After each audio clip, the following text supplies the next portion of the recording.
Olá! No programa de hoje nós vamos falar sobre a terceirização nas cooperativas de trabalho.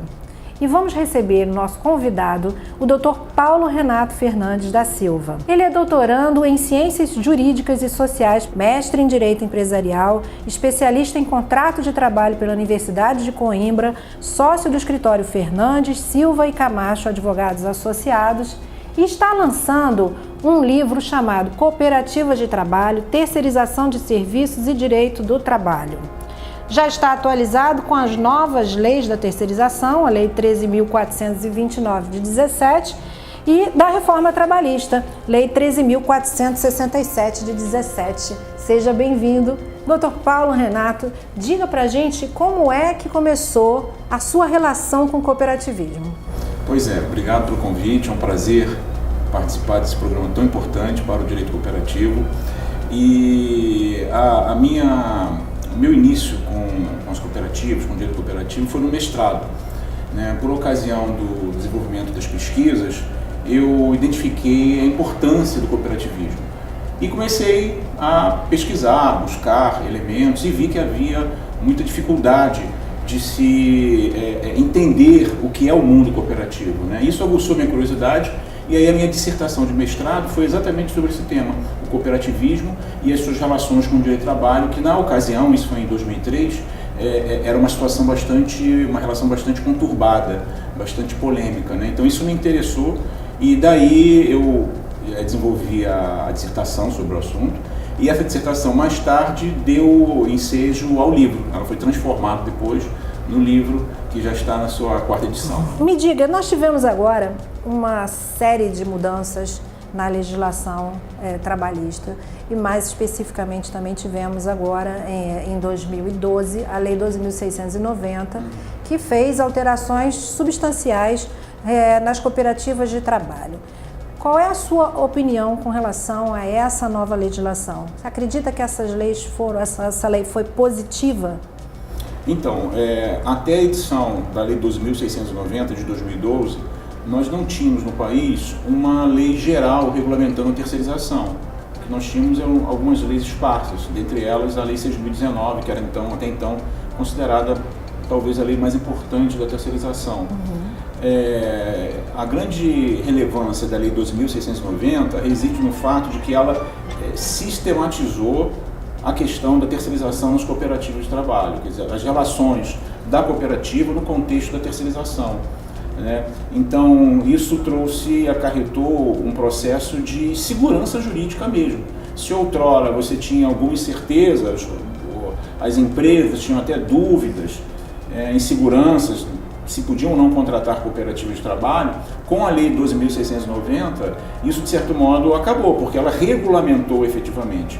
E me parece que regulamentou de maneira bem alvissareira, bastante interessante. Ela foi arrojada em diversos aspectos. E nesse sentido, nós podemos dizer, a partir dessa lei, que temos um microsistema de terceirização na seara das cooperativas, um microsistema de terceirização envolvendo cooperativismo. E isso é um fator bastante interessante, especialmente porque põe regras claras no que vem a ser a chamada terceirização de serviço via cooperativo, terceirização lícita.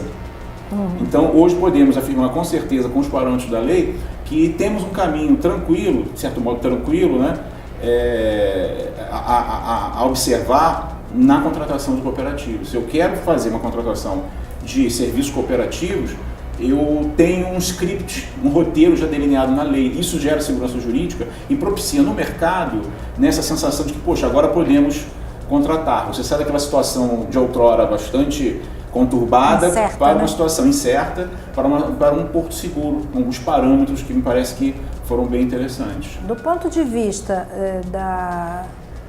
da relação de trabalho, vamos dizer assim, hoje a Lei 12.690 tem quase uma equiparação do cooperativado com relação ao empregado da CLT, com alguns direitos, que são direitos que estão previstos na Constituição e que foram interpretados como também agora já incluídos na lei como sendo direitos para os cooperativados.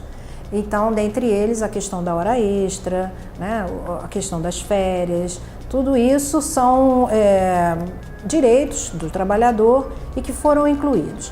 Há uma crítica muito grande com relação a isso, até que ponto isso modifica esses direitos, não modificaram os direitos do cooperado, né? Como é que funcionaria exatamente isso? Essa é uma questão bastante polêmica, né? Porque realmente houve digamos assim, um movimento expansionista do direito do trabalho. As regras que regulam o empregado, que são as regras basicamente contidas na CLT, na Constituição e na CLT, elas sofreram um processo de expansão.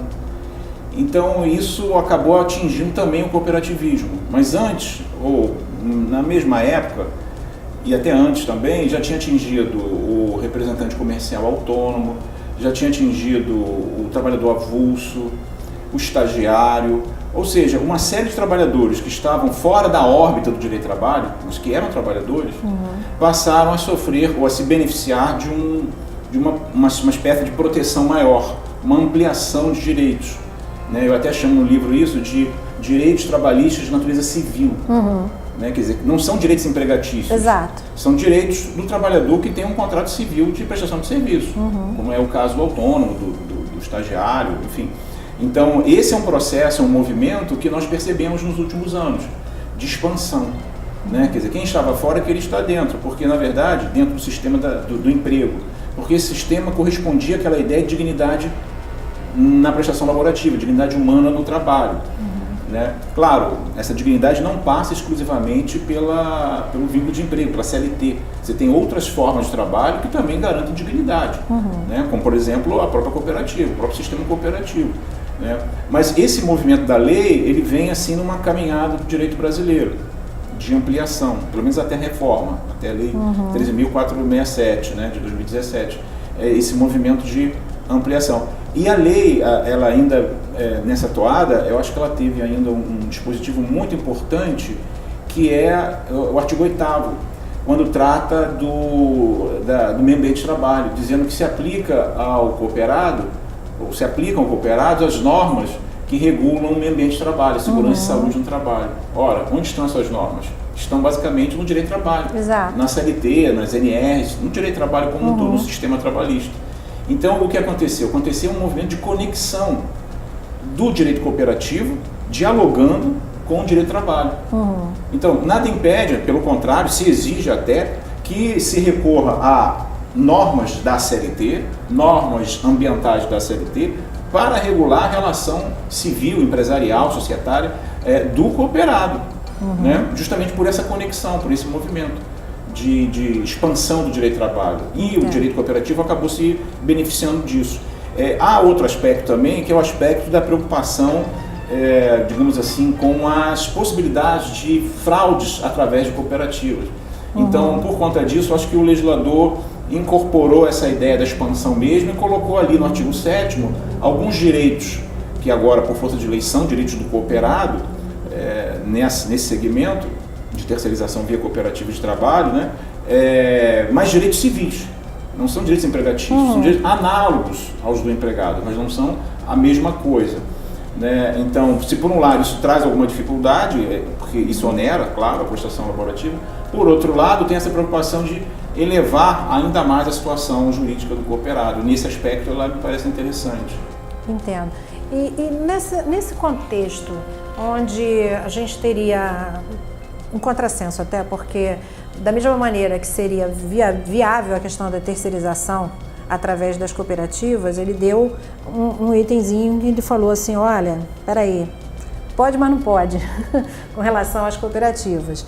E que com essa nova lei, que você chama de lei geral do trabalho, essa nova lei teria aberto a possibilidade de a gente realmente ter a terceirização das cooperativas. Como é que você acha que fica esse artigo? Porque a gente conversava aqui, a gente tem um artigo que, na verdade, não fala a favorável à questão da terceirização na Lei 12.690 das cooperativas, sobretudo nas atividades fins, não é isso? Havia, sim, realmente um impedimento que, com essa nova Lei 13.467, parece que isso acaba. As cooperativas passam a também ter direito a essa terceirização? Como é que ficou isso?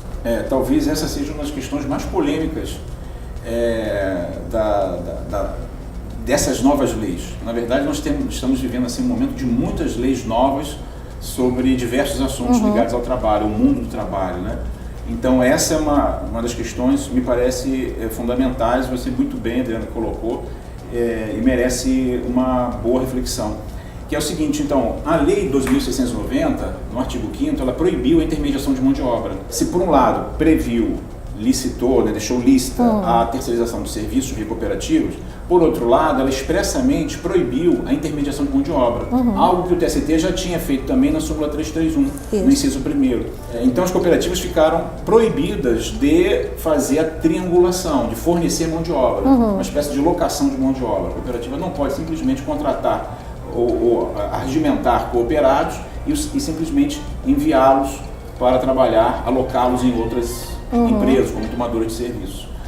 Isso é vedado. A Lei Geral de Terceirização, que é a Lei 13.429, quer dizer, é a Lei 6.019, que foi modificada pela 13.429, então a 6.019, que antigamente era a Lei do Trabalho Temporário, deixou de ser somente a Lei do Trabalho Temporário. Agora, a Lei 6.019 é a Lei do Trabalho Temporário, com as alterações que foram feitas, mas também a Lei da Terceirização dos Serviços no país.